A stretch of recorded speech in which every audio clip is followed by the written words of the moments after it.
الشيطان الرجيم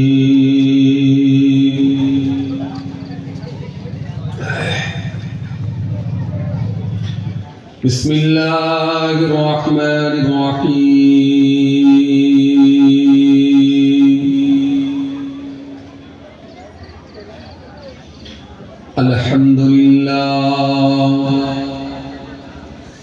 الحمد لله نحمده ونستعينه ونستغفره ونؤمن به ونتوكل عليه ونعوذ بالله من شرور أنفسنا ومن سيئات أعمالنا من يهده الله فلا مضل له ومن يضلله فلا هادي له ونشهد أن لا إله إلا الله وحده لا شريك له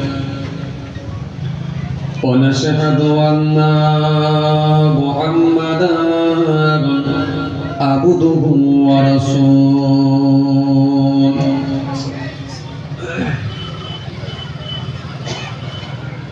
إن الله وملائكته يصلون على النبي يا أيها الذين آمنوا صلوا عليه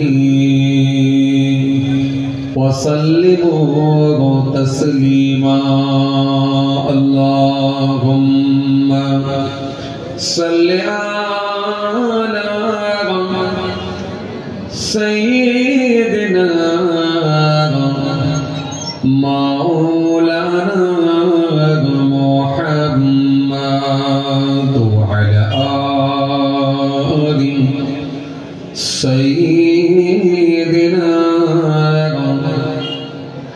مولانا محمد একটু পড়েন না দরুদ শরীফ বাবা একটু পড়েন না দু চারবার বুঝতে তো পারছি কষ্ট হচ্ছে আপনাদের সবেতেই কষ্ট বাবা ওই ওরা যদি বসে বসলেও কষ্ট কথা বুঝছেন সবেতেই কষ্ট বসতে গেলে কষ্ট দরুদ পড়লে কষ্ট সুবহানাল্লাহ বললে কষ্ট আলহামদুলিল্লাহ বললে কষ্ট সবই কষ্টের জিনিস সব কষ্ট খালি কষ্টটা সেখানটাই আমরা মেনে নিয়েছি যেখানে পয়সাটা আছে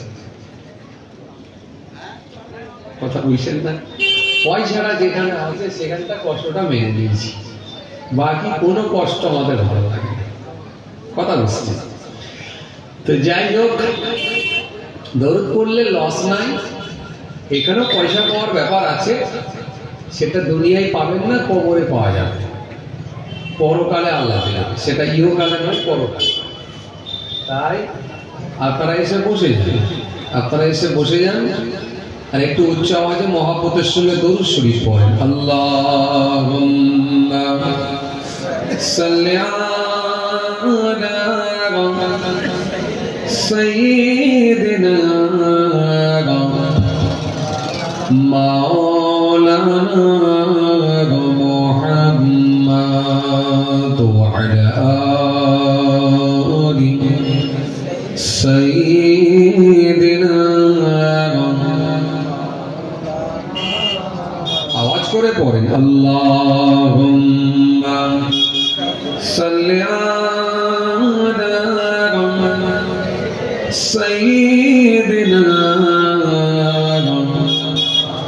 মাওলানা মুহাম্মদ ওয়া আলা আলি সাইয়্যিদিনা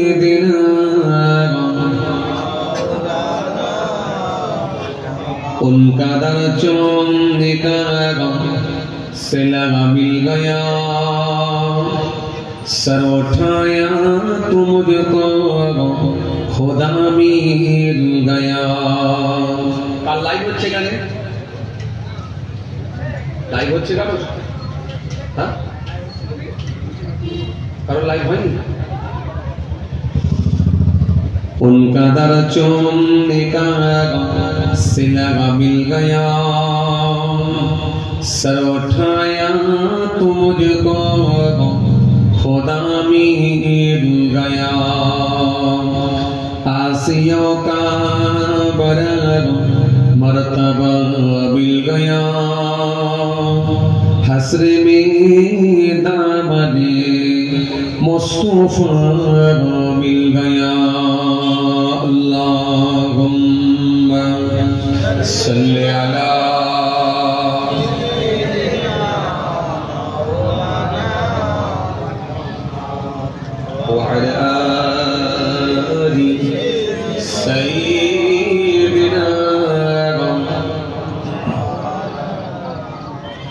নবী বলছেন মান সাল্লাল্লাহু আলাইহি ওয়া সাল্লাল্লাহু আলাইহি আশার, যে ব্যক্তি আমার উপরে একবার দরুদ শরীফ করে আমার আল্লাহ তার উপরে 10টা করুণা 10টা রহমত বর্ষণ করে থাকেন। আল্লাহ নবী সুন্দর করে সাহাবাদের জানালেন ইন্নী লাকিতু জিবরিল ফাবাশশারনি ফাকাল আল্লাহ তাআলা মান সাল্লা আলাইকা সাল্লাইতু আলাইহি ওয়া মান সাল্লামা আলাইকা সাল্লামতু আলাইহি ফাশাদাতু লিল্লাহি শুকরা। আল্লাহ নবী বললেন দেখো জিবরাইল ফেরেশতা এসে আমাকে খুশির সংবাদ দিয়েছে। সাহাবীরা বলে কি খুশির সংবাদ? আল্লাহ নবী বললেন যে ব্যক্তি আমার উপরে একবার দরুদ শরীফ পড়ে আমার আল্লাহ তার উপরে রহমত বর্ষণ করে, আর যে ব্যক্তি আমার উপরে সালাম পাঠ করে আমার আল্লাহ তার উপরে সালাম প্রেরণ করে।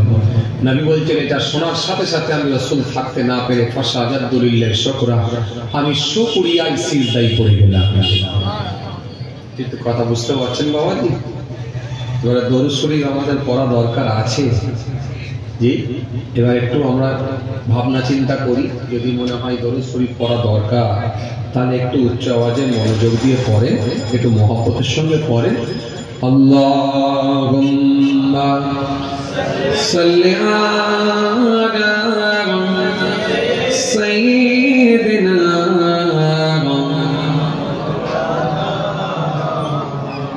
ওয়া আলা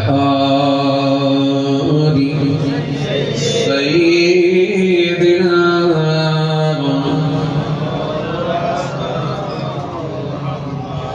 उनका दर चूमकर सिला मिल गया, सर उठाया तो मुझको खुदा मिल गया, आसियों का बरर मर्तबा मिल गया, हसर में दामने मुस्तफा मिल गया। अल्लाहुम्मा सल्ली अला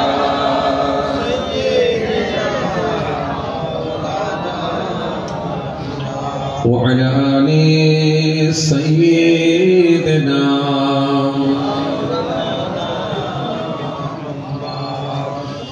প্রভুর ডাকে সবাই জাগে, হায় মুসলিম তুই জাগলি না, প্রভুর ডাকে সবাই জাগে, হায় মুসলিম তুই জাগলি না, বেবর গমে ঘুমিয়ে রইলি, ঘুম কিরে তোর ভাঙল না, প্রভুর ডাকে সবাই জাগে, হায় মুসলিম তুই জাগলি না, প্রভুর ডাকে সবাই জাগে, হায় মুসলিম তুই জাগলি না। আল্লাহুম্মা সাল্লি আলা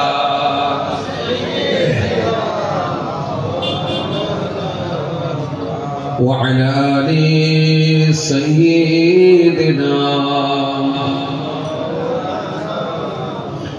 শিয়াল ডাকে হুয়ার হো, কোকিল ডাকে কো, শিয়াল ডাকে হুয়ার হো, কোকিল ডাকে কো, সবাই ডাকে আপন ভাষায় ডাকলি না সবাই ডাকে আপন ভাষায়, হাই মুসলিম তো জাগলি না প্রভুর ডাকে সবাই জাগে, হাই মুসলিম তো জাগলি না প্রভুর ডাকে সবাই জাগে, হাই মুসলিম তো জাগলি না। আল্লাহুম্মা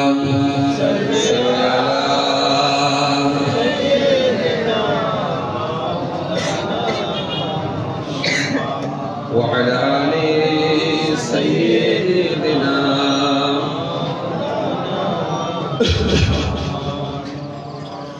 وقال الله تعالى في كلامه المجيد والفرقان الحميد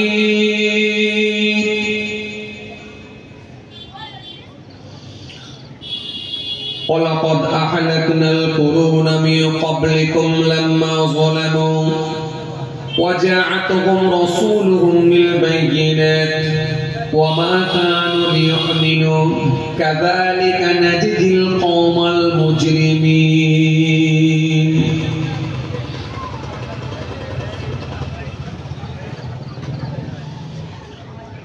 وقال النبي صلى الله عليه وسلم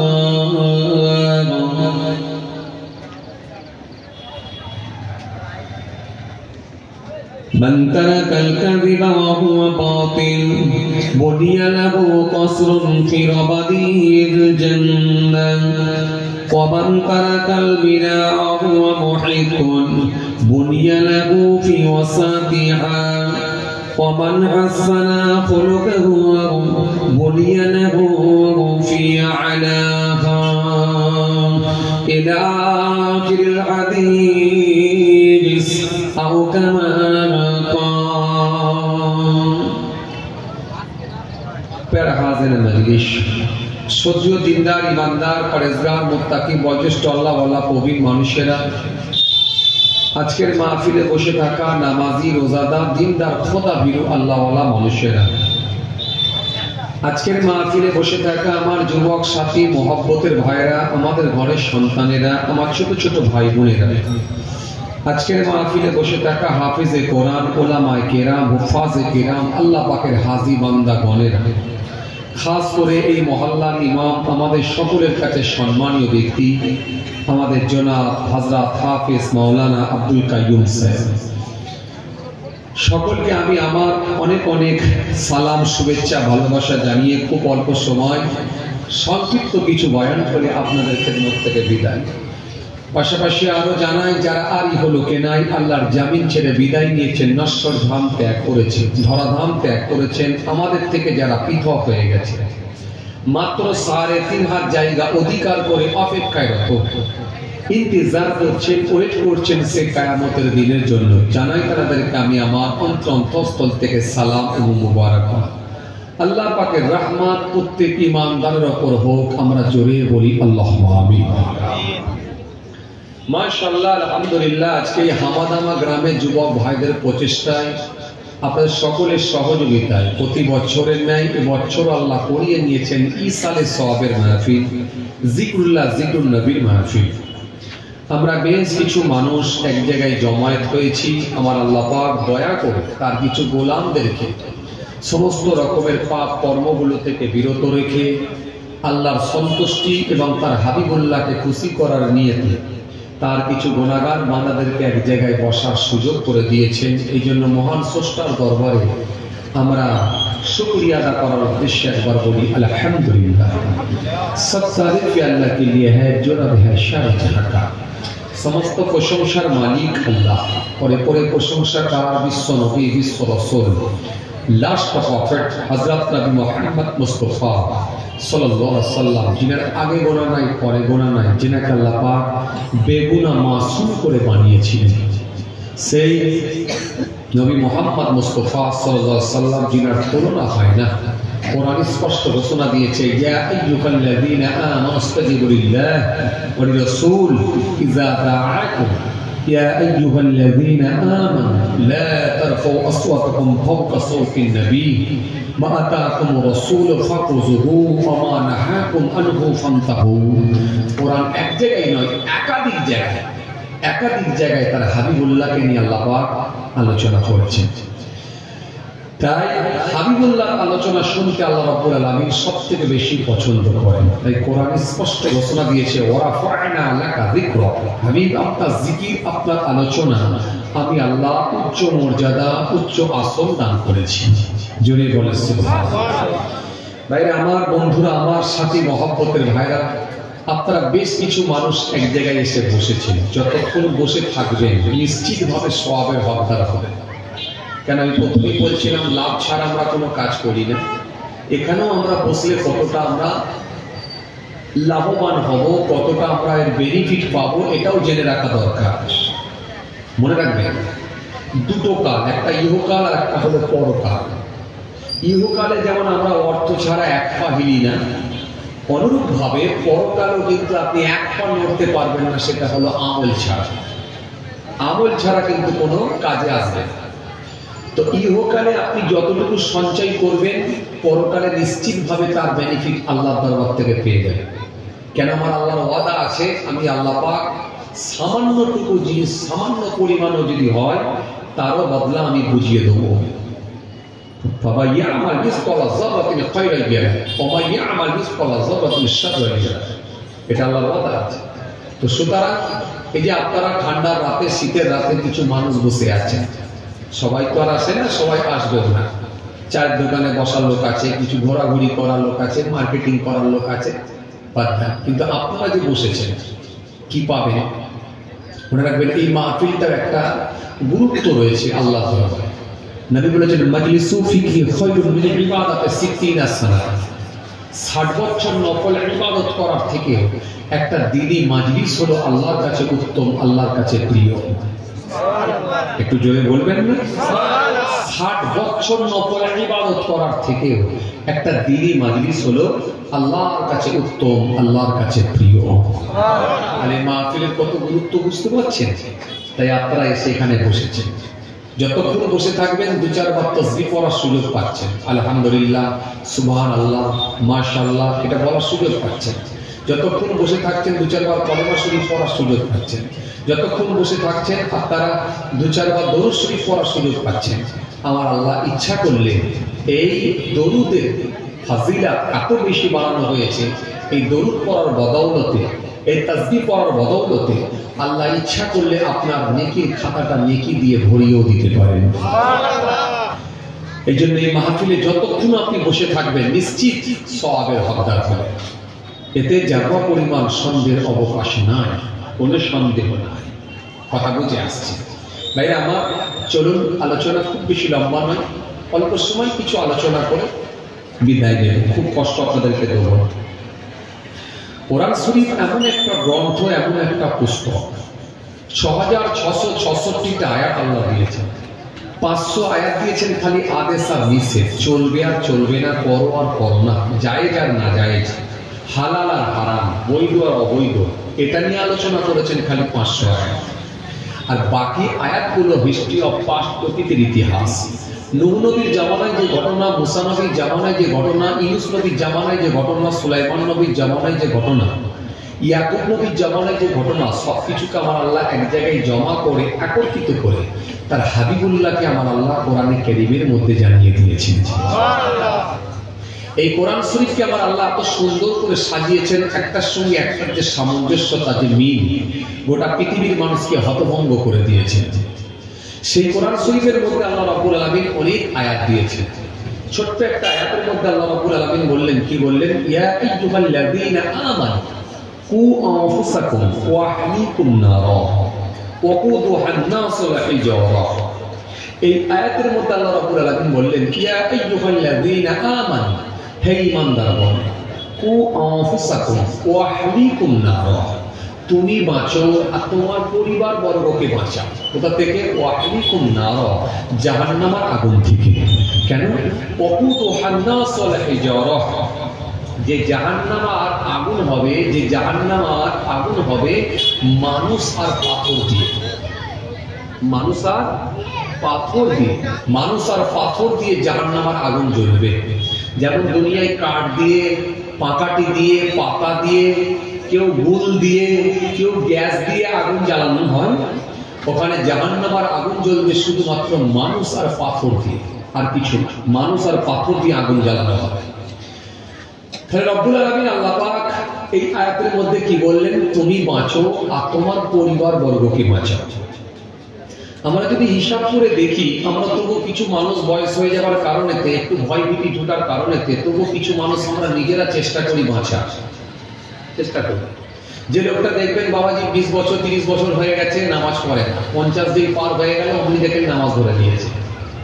সাদা নারী দেখেন মুখে এবারে ফুটছে, মাথায় টুপি দিয়েছে, নবীর সুন্নাত মেনে চলার চেষ্টা করছে।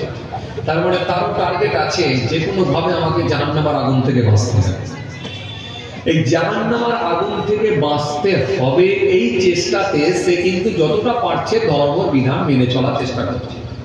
কিন্তু আল্লাহ রাব্বুল আলামিন এই আয়াতের মধ্যে দুটো কথা বলেছেন। একটা কি বলেছেন? তুমি বাঁচো, আর একটা কি বলেছেন? তোমার পরিবার বর্গকে বাঁচাও। তার মানে আপনার ফ্যামিলিকে, আপনার পরিবারকে বাঁচানোর দায়িত্বটাও কিন্তু আপনার। তাহলে আপনি নিজেও যদি একা বাঁচার চেষ্টা করেন, আপনি কিন্তু সাকসেস নয়। কথা কিছু বুঝে আসছে? কেন? আপনার ওই পরিবারকে বাঁচানোর দায়িত্বটাও কিন্তু আপনাকেই নিতে হবে। এই জন্য আপনার কাজ নিজে বেঁচে এবং পরিবারকে বাঁচানো। তাহলে আপনি গেনার হবেন, তাহলে আপনি সাকসেসফুল হবেন। এবার আসেন, প্রথমত আপনাদেরকে আমি একটা কথা বলি, নিজে বাঁচতে গেলে তার করণীয় কাজ কি? আপনি যে নিজে বাঁচবেন, নিজে বাঁচতে হলে আপনার কাজ কি? শুধু কি মুখে দাড়ি রাখা আর মাথায় টুপি দেওয়া আর বড় জুব্বা, একটা উমরা করলে বা একটা হজ করলে একেবারে গাঁট পর্যন্ত জুব্বা ঝুলিয়ে দেওয়া, এই পর্যন্ত কি ইসলাম কমপ্লিট? না, এর সার্কেল কিন্তু অনেক বড়। কতটা বড়? واعبدوا الله ولا تشركوا به شيئا وبالوالدين إحسانا وبذي القربى واليتامى المساكين والجار ذي القربى والجار الجنوب والصاغر بالجنب وابن السبيل وما ملكت أيمانكم إن الله يحب من كان مختالا فخورا। কোরআন শরীফের মধ্যে আল্লাহ রাব্বুল আলামিন সব কিন্তু আপনাকে জানিয়ে দিয়েছেন। এই আয়াতের মধ্যে আল্লাহ রাব্বুল আলামিন কতগুলো কাজ বান্দাকে চাপিয়ে দিয়েছেন, বান্দাকে বলে দিয়েছেন, জানিয়ে দিয়েছেন। মনে রাখবেন, কোরআনের ভাষায় আল্লাহ রাব্বুল আলামিন যেটা বান্দাকে জানিয়েছেন সেটা আমাদের জন্য হয়ে গেছে ফরজ। আর কোরআনের ভাষায়, কোরআনের মাধ্যম দিয়ে আল্লাহ রাব্বুল আলামিন যেগুলো আমাদেরকে নিষেধ করেছেন সেগুলো আমাদের জন্য হয়ে গেছে হারাম। নিষিদ্ধ কাজগুলো সেগুলো হলো হারাম, আর যেগুলো কোরআনের মধ্য দিয়ে আল্লাহ কোরআনের মাধ্যমে আমাদেরকে করার নির্দেশ দিয়েছে সেগুলো কিন্তু আমাদের জন্য হয়ে গেছে ফরজ। কিন্তু আমরা কতটা ফরজ বুঝি? আমরা জানি শুধু নামাজ আর রোজা, এই দুটি গুলো হয় ফরজ, আর কিছু না, আর কিছু না। কিন্তু মনে রাখবেন বাবাজি, আমার ভাইরা খুব ভালো করে বুঝবেন, আল্লাহর ঘোষণা, আল্লাহ যেটা কোরআনের মাধ্যম দিয়ে যেটা বান্দা বান্দিকে জানিয়ে দিয়েছে সেটা কিন্তু হয়ে গেছে ফরজ। এবার আসুন, একটা মানুষ বাঁচতে গেলে তার করণীয় কাজ কি? জাহান্নামের আগুন থেকে মুক্তি পেতে হলে তার কতটা কাজ? শুধু কি মুখে দাঁড়িয়ে আর মাথায় টুপি আর 5 ওয়াক্ত নামাজ কমপ্লিট? না, আমি আপনাকে একটা আয়াত বলেছিলাম দুটো দিক, একটা হলো নিজের দিক আর একটা হলো পরিবারের দিক। তাহলে আপনাকে বেঁচে আপনার পরিবারকে বাঁচানো, এই দুটো দিক আপনাকে বেছে নিতে হবে। তাহলে প্রথমত কি? আপনাকে নিজেকে বাঁচতে হবে। নিজেকে বাঁচতে হলে তার করণীয় কাজ কতটা? মনে রাখবেন, ইসলামের বুনিয়াদ হলো 5টা। কটা? পাঁচটা। শাহাদাতু লা ইলাহা ইল্লাল্লাহ ওয়া আন্না মুহাম্মাদার রাসূল। নাম্বার 1, এক নাম্বার, সেটা হলো ঈমান। নাম্বার 2, ইকামিস সালাত, সালাত নামাজ পড়া। নাম্বার 3 ইতাই যাকাত, যাকাত আদায় করা। নাম্বার 4 ওয়াল হজ, হজ পালন করা। যাদের আর্থিক অবস্থা স্বচ্ছ নয়, সাহেবে নিসাব যিনারা নন, তাদের জন্য হজ লাগবে না। অসৌমি রমাদান। 5 নম্বরে হলো রোজা। তাহলে নামাজ, রোজা, হজ, যাকাত আর ঈমান, এই 5টা স্তম্ভের উপরে ইসলাম দাঁড়িয়ে আছে, খুঁটি 5টা। এরপরে আপনার করণীয় কাজ কি? আমি সূরা নিসা থেকে একটা আয়াতে কারিমা তেলাওয়াত করেছিলাম, ছোট্ট আয়াত। এখানে আল্লাহ রাব্বুল আলামিন কতগুলো কাজ আপনাকে জানিয়ে দিয়েছেন বান্দাকে করতে হবে। সেগুলো কি? 1 নম্বরে কি? ওয়া'বুদুল্লাহ ওয়া লা তুশরিকু বিহি শাইয়্যা, শিরক মুক্ত জীবন তৈরি করতে হবে। জীবনে যতদিন বেঁচে থাকবেন শিরক করতে পারবেন না, কেন শিরকের গুনাহ আল্লাহ মাফ করবেন না। ইন্নাল্লাহা লা ইয়াগফিরু আন ইউশরাকা বিহি ওয়া ইয়াগফিরু মা দুনা যালিকা লিমান ইয়াশা ওয়া মা ইউশরিক বিল্লাহি ফাকাদ ইফতারা ইসমান আযীমা। ইন্নাল্লাহা লা ইয়াগফিরু আন ইউশরাকা বিহি ওয়া ইয়াগফিরু মা দুনা যালিকা লিমান ইয়াশা ওয়া মা ইউশরিক বিল্লাহি ফাকাদ দাল্লা দালালান বাঈদা। শিরক সম্পর্কে একাধিক আল্লাহ আয়াত দিয়েছেন কোরআনের মধ্যে। শিরকের গুনাহ কিন্তু আল্লাহ মাফ করবেন না। শিরকটা কি? শিরক নিয়ে আমি পূর্বের ক্যাসেটে ডিটেইলস আলোচনা করেছি, অত ডিটেইলসে আজকে আমি যাচ্ছি না। এতটুকু আপনাকে বলছি, আল্লাহর জায়গায় কাউকে স্থান দেওয়া, আল্লাহর জায়গায় কাউকে আসন দেওয়া, আল্লাহর জায়গায় কাউকে স্থান দেওয়া, আল্লাহর জায়গায় কাউকে বসিয়ে দেওয়া, আল্লাহর জায়গায় কারোর কাছ থেকে চাওয়া, আল্লাহর জায়গায় কাউকে বলা, এটাই হলো প্রত্যক্ষভাবে শিরক। কথা বুঝেন? বাবা একটু হ্যাঁ না কিছু বলেন, বুঝে এলো কথা? তাহলে শিরক মুক্ত জীবন তৈরি করতে হবে। 1। দ্বিতীয় নম্বরে কি? ওয়াবিল ওয়ালিদাইনি ইহসান, যাদের মাতা পিতা আছে, বাপ মা আছে, বাপ মার সঙ্গে ভালো আচরণ, ভালো ব্যবহার করতে হবে। মার্জিত ভাষায় কথা বলতে হবে, হাসি মুখে কথা বলতে হবে, এক কথায় মা বাপকে সন্তুষ্ট রাখতে হবে। এটা হলো ছেলে মেয়ের জন্য দায়িত্ব। কেন? এই নির্দেশ হলো আল্লাহ, হুকুম হলো আল্লাহ। কেন? আপনাকে বাঁচতে হলে এটাও করতে হবে। যেমন আপনি বাঁচার জন্য, জাহান্নামের আগুন থেকে মুক্তি পাওয়ার জন্য যেমন আপনি নামাজ পড়ছেন, মুখে দাড়ি রেখেছেন, মাথায় টুপি দিয়েছেন, অনুরূপভাবে আপনার পিতামাতা থাকলে আপনার পিতামাতার সঙ্গে ভালো আচরণ, ভালো ব্যবহার, সব ব্যবহারটাও করতে হবে। এটাও কিন্তু আপনার দায়িত্ব। কথা কিছু বুঝছেন বাবাজি? এই কথা বুঝছেন? ওয়াবিল ওয়ালিদাইনি ইহসান। হ্যাঁ তরুণীয়া নওজওয়ান জামাকে, হে আমার মুরব্বির বাবা সুইকে দিয়ে, মা বাপ যদি নারাজ হয়ে যান, স্বয়ং আল্লাহ তিনি নারাজ হয়ে যাবেন। আর বাপ মা যদি আপনার পক্ষে থাকে, স্বয়ং আল্লাহ নিজে আপনার পক্ষে থাকবে। হবে না? আরো জোরে হয় না? এই জন্য মা বাপ রাজি তো আল্লাহ রাজি, মা বাপ রাজি তো আল্লাহ রাজি, আর মা বাপ নারাজ তো আল্লাহ নিজে নারাজ। সুতরাং আপনার যদি আল্লাহর সন্তুষ্টি অর্জন করতে হয়, তাহলে দ্বিতীয় নম্বরে হলো আপনার পিতামাতা। এই পিতামাতার সঙ্গে আপনাকে ভালো আচরণ, ভালো ব্যবহার করতে হবে, মার্জিত ভাষায় কথা বলতে হবে, হাসি মুখে কথা বলতে হবে। বাপ মার সঙ্গে ভালো ব্যবহার করা মানে স্বয়ং আল্লাহকে রাজি খুশি করা। দ্বিতীয় নম্বর, 2 নম্বরে হচ্ছে যাদের মা বাপ হারাতে আছে, বাপ মার সঙ্গে হাসি মুখে কথা বলে বাপ মার মন জয় করা। এটা হলো ছেলের জন্য কাজ। খুব ভালো করে বুঝে রাখবেন। কেন?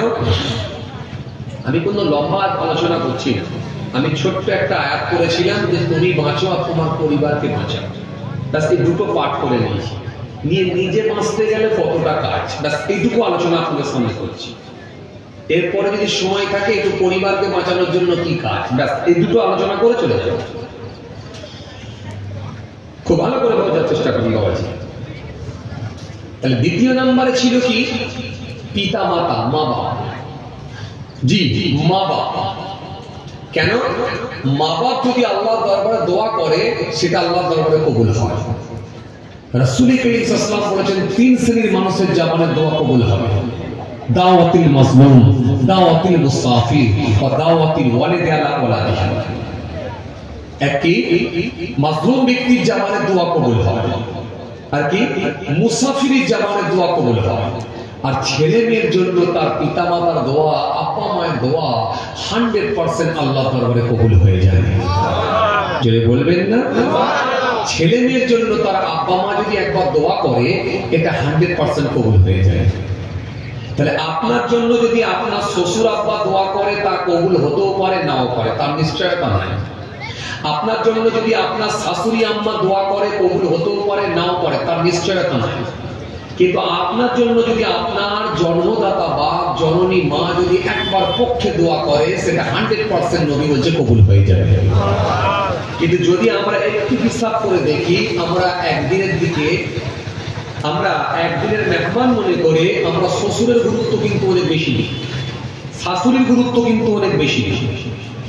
বছরে একবার এসেছে, শাশুড়ি আম্মা এসেছে, শ্বশুর আব্বা এসেছে, কি খাওয়াবো, কোথা থেকে কি নিয়ে আসবো, বেড়া চাপাই যাবো না বসিরহাট যাবো না এদিকে বারাসাতে যাবো, কোথা থেকে কি খাবার নিয়ে আসবো, কি করে শাশুড়ির মন জয় করবো, অনেক চিন্তিত হয়ে পড়ি আমরা। কি কথা ঠিক কিনা বলি বলা? কেন? একদিকে যেমন শাশুড়ির মন জয় করার ব্যাপার আছে, অপর দিক দিয়ে আমার বেগমকে খুশি করার ব্যাপার আছে। এখন বেগম যদি বিগড়ে যায় তাহলে আমার সমস্যা তৈরি হতে পারে। কথা বলে না, সমস্যা তৈরি হতে পারে না? হতে পারে। তাহলে শাশুড়িকে খুশি করলে আমরা এক দিলে দুটো স্বীকার করতে পারছি, বেগমকেও খুশি করে দিতে পারছি, বেগমকেও কিন্তু আমরা সন্তুষ্ট রাখতে পারছি। এই জন্য শাশুড়িকে খুশি করার চেষ্টা করি। নিশ্চয়ই আপনি আপনার শাশুড়িকে খাওয়াবেন, নিশ্চয় জামাই বাড়িতে এসেছে, নিশ্চয়ই ভালো মন্দ অবশ্যই পাবে, অবশ্যই খাবে, এটা আপনার হক আছে, অবশ্যই খাওয়াবেন। কেন? আমি যদি আবার এই কথা বলি, যারা আজকে শাশুড়ি আম্মা যারা এসেছে আপনাদের জামাই বাড়িতে, যারা সব এসেছে, এসে বলবে এই কেমন হুজুর গো, এই তো এসে আমাদেরকে খেতে বারণ করাচ্ছে, এই কেমন হুজুর, এই এসে আমাদেরকে জামাইকে এমন বলে দিয়ে যাচ্ছে যাতে করে পরে পরে ভাত দেবে না। না, এটা আমি বলিনি, এটা না। আপনি আপনার শাশুড়িকে মন খুলে খাওয়ান, শ্বশুর আব্বাকে মন খুলে খাওয়ান, আপত্তি না। কিন্তু আমি আপনাকে এই জায়গাটাই বলবো, আপত্তিটা ওই জায়গায় যে আপনি যেমন আপনার শাশুড়িকে খাওয়াচ্ছেন, শ্বশুর আব্বুকে ভালো খাওয়াচ্ছেন, অনুরূপ ভাবে আপনার পিতা মাতাকে কিন্তু বঞ্চিত করে নয়, আপনার পিতা মাতার দিকে হলেও একটু অন্তত নজর রেখে তাদেরকে এক বাটি করে পৌঁছে দেবেন। কেন? আপনার মা বাপকে যতটুকু খাওয়াবেন যদি একবার মন জয় করে যদি খুশি করে দিতে পারেন, যদি আপনার পক্ষে একবার দোয়া করে দেয়, সেই দোয়াটা কিন্তু আল্লাহর দরবারে কবুল হবে। যদি বলবেন না, আর আপনার বাপ মা যদি বিপক্ষে দোয়া করে সেটাও কবুল হয়ে যাবে। কিন্তু শ্বশুর আব্বা যদি দোয়া করে সেটা কবুল হতেও পারে, নাও পারে। শুধু শ্বশুর আব্বা